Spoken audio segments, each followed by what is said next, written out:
Alright, welcome to another Storm the Castle sneak peek.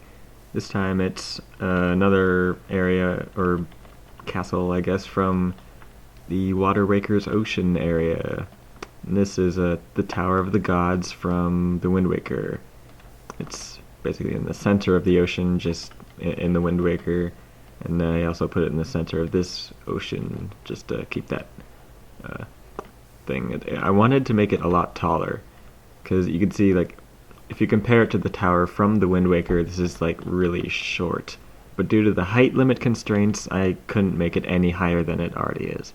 Like right up there, that's the height limit, because this ocean is a lot deeper than normal ocean in Minecraft, and there's also a lot of layers below the ocean of just blocks, so that I can make like underground caves and stuff. So that really took a huge chunk out of the height limit. So that was annoying, but other than that, I think it looks like really good. I like the way these the Colosseum look came out, and how accurate those were to the Tower of the Gods from the Wind Waker. I put a lot of decorations on the outside, or details. I didn't exactly copy the details locations absolutely correctly, but I based the shapes and weird little, those stone brick lines loosely on what they looked like from the Wind Waker. Then there's those indentations where there was like windows and stuff. Anyway, here there's a sign that just tells you that you're at the Tower of the Gods, and other signs that explain why it's not as tall as I wanted to make it. I guess it's not unpeaceful. I guess that's good, so I can show off some of the mobs that I put in here. So those are, flying skeletons. The interior of this tower is not exactly accurate to the game. Like, definitely not. I mean, this is about as accurate as it gets with that that thing right there, and those walls that you're supposed to blow up in the game, and then that underwater room. But from this point on is pretty much like completely, the interior is not at all like the game, so I put that kind of info on those two signs. You head up here, and the interior just plays out like a normal castle would in my map. Yeah, my map's not much for details and decorations, but I really like to make the mobs interesting and fun to fight. That's what my goal was with this map, not to make it look fancy or make it natural looking like a lot of other CTM maps do. That's something I'm not very good at, and I'd just rather not work with, because it takes longer, and it's a lot harder to pull off. Here's a Thorn Guard you saw from the Ganon. Was it Ganon's Tower? Yeah, it was Ganon's Tower sneak peek. There's where you first see the Thorn Guard. I guess I didn't put a name on him. I don't think I did. But the one in Ganon's Tower had a name, I'm pretty sure. Actually, didn't I copy and paste the spawner? That should have the name Thorn Guard, but I guess not. So I guess I'm just showing off the entire area in this sneak peek. Also the Fleecy Mob as well, because it's the most dynamic Fleecy Mob I've made so far. And it should turn out to be a really challenging fight for most people. I don't know what's in that chest, but I'm going to show you or anything. Yeah, I avoid all the loots and stuff in these sneak peeks, so that's still a surprise. And this is a copy of the world, so don't have to worry about messing up the spawner timings. So let's see, you go in here, there's more flying skeletons and other spawners like those zombies. Those zombies are from, I think they're from Ganon's Tower as well. Now out here is what I call the Beamos, or they're Beamos from the Wind Waker, the basic, what I thought would be Beamos in Minecraft. And there's skeletons and a minecart with they have custom position data, so they're not going to spawn all over the place, and also that poison potion that you can see is inside the skeleton is actually on top of the skeleton, and that allows him to spawn in the daylight, basically. And when you kill him, that's gonna, see if whoops, yeah, whatever. But yeah, and the block is up there to prevent him from getting on fire, even though I could have just given him fire resistance. Now his bow has flame and punch, I think. And some of these don't even work. I don't know why, but yeah. It's just what I thought a BMOS would be. Sometimes they just shoot their own cart, and it doesn't break the cart, but it weakens it, or it shakes it. So they're not entirely properly working mobs, but I just thought that was a cool idea to make BMOSes like that. I could have made them blazes instead. That probably would have been better.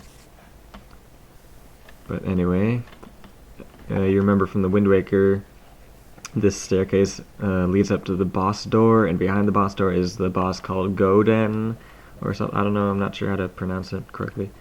And he's basically a test for Link to test his courage. And now a true test of courage. So yeah, this room doesn't have very many natural spawning mobs, but I should probably just... Nah, I'm not gonna kill him. But anyway, if you walk and get to the center here, I think it should spawn right about here. I think this is the, I'm not gonna tell you the exact number of the spawn radius. Well, actually, I don't know why I shouldn't. It's like 30 blocks. So it should be spawning any time now. I'm not sure if I messed up the timer. Yeah, alright. So there's the main boss. And 2 more should spawn, two weaker versions of it. Not sure if this... Yeah, okay. So I think that... And if you watch them for long enough, you notice that they're dropping creepers. They're dropping creepers. And you saw at the end of the previous sneak peek that how I did the creepers being dropped. The ghasts are actually really fast. I'm not sure how I did that. I didn't give it like extra speed or anything. It must be something to do with either the minecart or just the nature of stacked mobs that make ghasts move faster. Might be the minecart. Actually, stacked mob that I made with the ghast in some other area also did this, and it didn't have a minecart in it.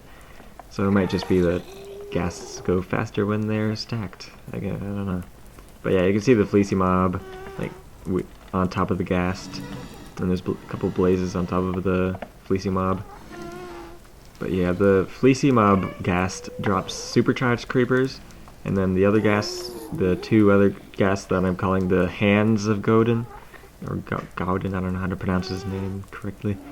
But yeah, they're the ones who drop the normal creepers, so they're not as threatening.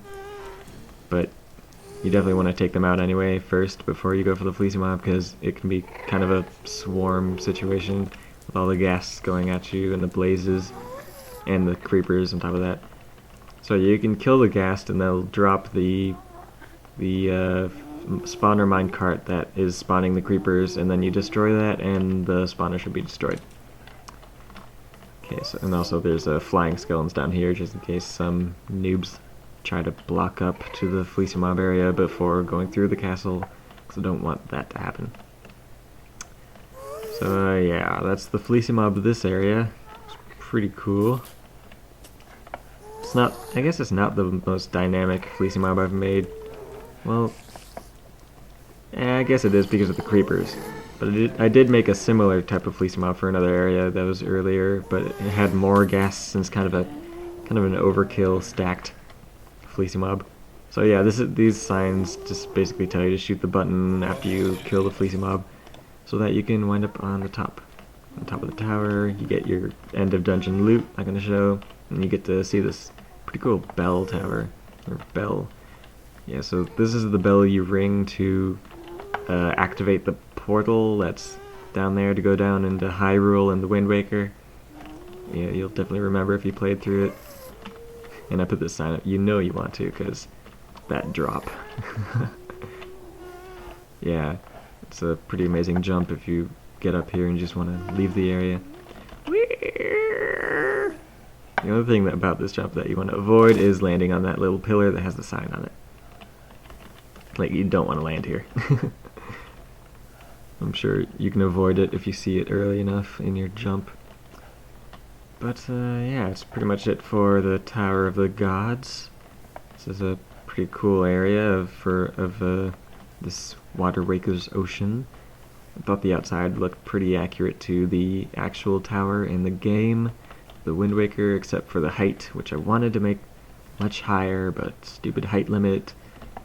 Like, if you're making a map like this, you really have to, the height limit really constrains you to what you wanted to do.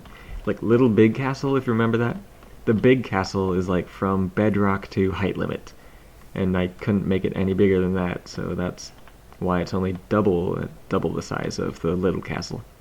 And I mean, I guess it works as a pretty big castle anyway, but yeah, the height limit was actually perfectly aligned to that, which was lucky, I guess, because I didn't have the height limit in mind while I was making the little castle, and from the little castle, I basically just doubled the size and called it big castle to make that work. So yeah, I'm just going to show you the behind the tower, just random designs, not even, the designs, they don't look great, but you know, it kind of disrupts the normal chiseled nether quartz look, which the chiseled nether quartz, to get that in MC Edit, it's block ID 155:1, and that's what you use to fill and replace and use brush stuff with the chiseled quartz, because it's a future block and it doesn't have it in its select menu yet. Anyway, I think I'll call that an episode. I'm not sure if I'll just save that for later. But yeah, the next episode will be the Forsaken Fortress. Yeah, I'll talk about that when I do that episode. But yeah, see you next time for probably, yeah, the Forsaken Fortress and a couple more little islands I'm going to show off after the Forsaken Fortress, behind the sneak peek, I guess. Yeah, I've made every unique area or Wind Waker area basically except one. I'm one island away from having all the unique drops or unique loots and fleecy mobs done, and I have the exit of the area done. So yeah, then it's just gonna be a bunch of random islands and platforms. So yeah, see you next time for Forsaken Fortress.